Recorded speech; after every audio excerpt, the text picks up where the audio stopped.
First time ನಮ್ಮ ಮನೆಗೆ ಬರ್ತಿದ್ದಾಳೆ. ಅವಳು ಯಾರ ಮನೆಗೂ ಈ ಥರ ಎಲ್ಲ ಹೋದೋಳೆ ಅಲ್ಲ, ಅಂಥದ್ರಲ್ಲಿ ನಮ್ಮ ಮನೆಗೆ ಬರ್ತಿದ್ದಾಳೆ ಅಂದರೆ ನಂಗೆ ಖುಷಿ ತಡ್ಕೊಳಕ್ಕೆ ಆಗ್ತಿಲ್ಲ. ಅವಳಿಗೇನಾದರೂ ರುಚಿ ರುಚಿಯಾಗಿ ಚೆನ್ನಾಗಿ ಅಡುಗೆ ಮಾಡಿಕೊಡ್ಬೇಕು.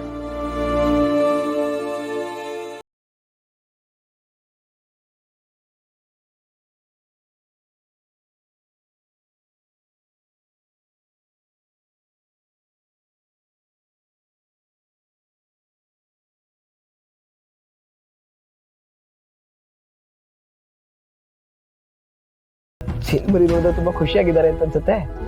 ಬೇಜಾರಿಲ್ಲ. ಚಿನ್ಮರಿ, ನೀವು ಖುಷಿಯಾಗಿರೋದನ್ನ ನೋಡಕ್ಕೆ ನಂಗೆ ಎಷ್ಟು ಸಂತೋಷ ಆಗುತ್ತೆ ಗೊತ್ತಾ? ಅದು ನಿಮಗೆ ಗೊತ್ತಾಗದೆ ನೋಡ್ತಿದ್ದೀನಲ್ಲ, ಅದು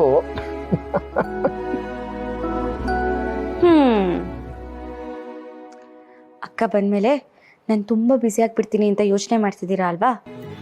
ಏನೂ ಯೋಚನೆ ಮಾಡಬೇಡಿ. ಅವಳು ಬಂದ್ರೂ ನನ್ನ ಗಮನ ನಿಮ್ಮ ಕಡೆನೇ ಇರುತ್ತೆ. ನಾನು ನೋಡು, ಈ ಥರ ಮಾತಾಡ್ಕೊಂಡು ಕೂತ್ಕೊಂಡು ಕೆಲಸ ಮಾತ್ರ ಎಲ್ಲ ನಿಧಾನವಾಗಿ ಆಗ್ತಿದೆ. ಹೀಗೆ ಮಾಡ್ತಿದ್ರೆ ನಾನು ಅಡುಗೆ ಮಾಡೋಕ್ಕಿಂತ ಮುಂಚೆನೇ ಅಕ್ಕ ಬಂದ್ಬಿಡ್ತಾಳೆ. ಅವಳು ಬರೋಕ್ಕಿಂತ ಮುಂಚೆ ಅಡುಗೆ ಎಲ್ಲ ಮುಗಿಸಿದ್ರೆ ಆರಾಮಾಗಿ ಗೊತ್ತಿದೆ ಮಾತಾಡ್ಕೊಂಡಾದ್ರೂ ಕೊಡ್ಬೋದು.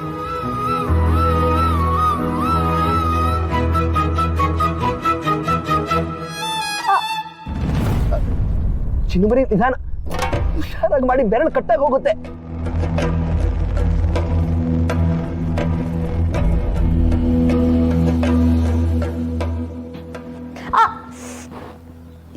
ಏನ್ ಮಾಡ್ತಾ ಇದ್ದೀರಾ?